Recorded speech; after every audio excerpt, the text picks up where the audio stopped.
ബാലയുമായുള്ള ദാമ്പത്യത്തിൽ എന്ത് സംഭവിച്ചുവെന്ന കാര്യത്തിൽ തന്റെ മൗനം വെടിഞ്ഞ് ഇന്ന് രാവിലെയാണ് അമൃത പ്രതികരിച്ച് രംഗത്തെത്തിയത്. മകൾ പങ്കുവച്ച വീഡിയോയ്ക്ക് നേരെ കടുത്ത രീതിയിൽ വിമർശനം ഉയർന്നതിനു പിന്നാലെയാണ് താൻ ഇത്രയും വർഷക്കാലം അനുഭവിച്ച കഠിനമായ വേദനകളും ദാമ്പത്യത്തിലുണ്ടായ പീഡനങ്ങളും വെളിപ്പെടുത്തി അമൃത രംഗത്തെത്തിയത്.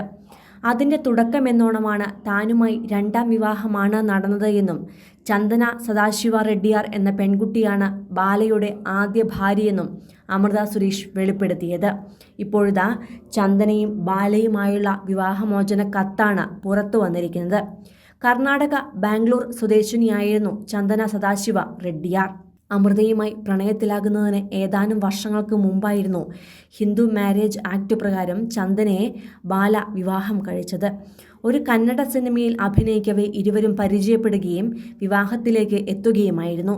എന്നാൽ ആ ദാമ്പത്യം അധികകാലം മുന്നോട്ടു പോയില്ല.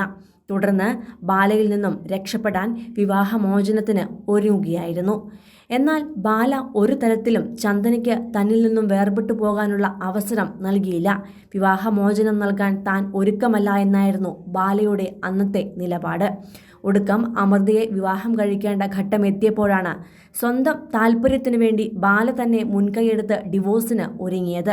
തുടർന്ന് 2018 വിവാഹമോചന കത്ത് കോടതിയിൽ സമർപ്പിച്ചതും. പ്രണയിക്കുന്ന കാലത്ത് അമൃതയ്ക്കും അറിയുമായിരുന്നില്ല ആദ്യ വിവാഹത്തെക്കുറിച്ച്. തുടർന്ന് അമൃതയുടെ അച്ഛൻ സുരേഷിന്റെ സുഹൃത്തായ രാജാമണി അങ്കിൾ വഴിയാണ് അമൃതയുമായി ബാല രണ്ടാം വിവാഹത്തിനാണ് ഒരുങ്ങുന്നത് എന്ന് തിരിച്ചറിഞ്ഞത്. തുടർന്ന് അച്ഛനും അമ്മയും കടുത്ത എതിർപ്പറിയിക്കുകയും ചെയ്തു. എന്നാൽ അമൃത ബാലയെ വിവാഹം കഴിക്കണമെന്ന ഒറ്റ നിർബന്ധത്തിലായിരുന്നു. ഒടുവിൽ അമൃതയുടെ ഇഷ്ടത്തിന് കുടുംബവും വഴങ്ങി. മകളുടെ വിവാഹം നടത്താൻ സ്വന്തം വീട് വിറ്റാണ് സുരേഷ് കാശു കണ്ടെത്തിയതും സ്വർണമടക്കമുള്ള കാര്യങ്ങൾ വാങ്ങുകയും ചെയ്തത്.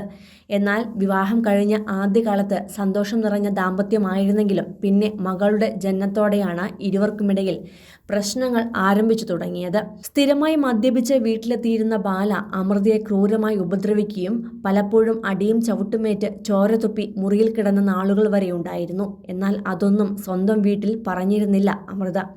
മാതാപിതാക്കൾ തടഞ്ഞിട്ടും സ്വന്തമായി തിരഞ്ഞെടുത്ത വിവാഹവും ജീവിതവുമായിരുന്നതിനാൽ എല്ലാം സഹിക്കുകയായിരുന്നു. ഒരു ദിവസം രാത്രി ബാലയുടെ ആക്രമണം സഹിക്കാൻ കഴിയാതെയാണ് ചോരയൊളിച്ചു നിൽക്കുന്ന നിലയിൽ മകളെയും എടുത്ത് അമൃത ആ വീട് വിട്ടിറങ്ങിയത്.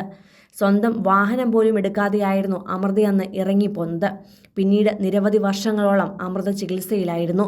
നിലയ്ക്കാത്ത ബ്ലീഡിംഗ് ആയിരുന്നു ആദ്യത്തെ പ്രശ്നം. അടിവയറ്റിലേറ്റ ചവിട്ടുകളായിരുന്നു ബ്ലീഡിങ്ങിൻ്റെ പ്രധാന കാരണം. ദേഹത്തേറ്റ മുറിവുകൾ വേറെയും. നിരവധി ലേസർ ചികിത്സകളാണ് ആ പാടുകൾ മാറ്റുവാൻ ചെയ്തത്.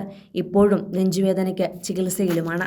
കൂടുതൽ സിനിമ, സീരിയൽ, ചാനൽ വാർത്തകൾക്കും നിങ്ങളുടെ പ്രിയപ്പെട്ട താരങ്ങളുടെ എക്സ്ക്ലൂസീവ് അഭിമുഖങ്ങൾക്കുമായി സബ്സ്ക്രൈബ് ചെയ്യാൻ മറക്കല്ലേ.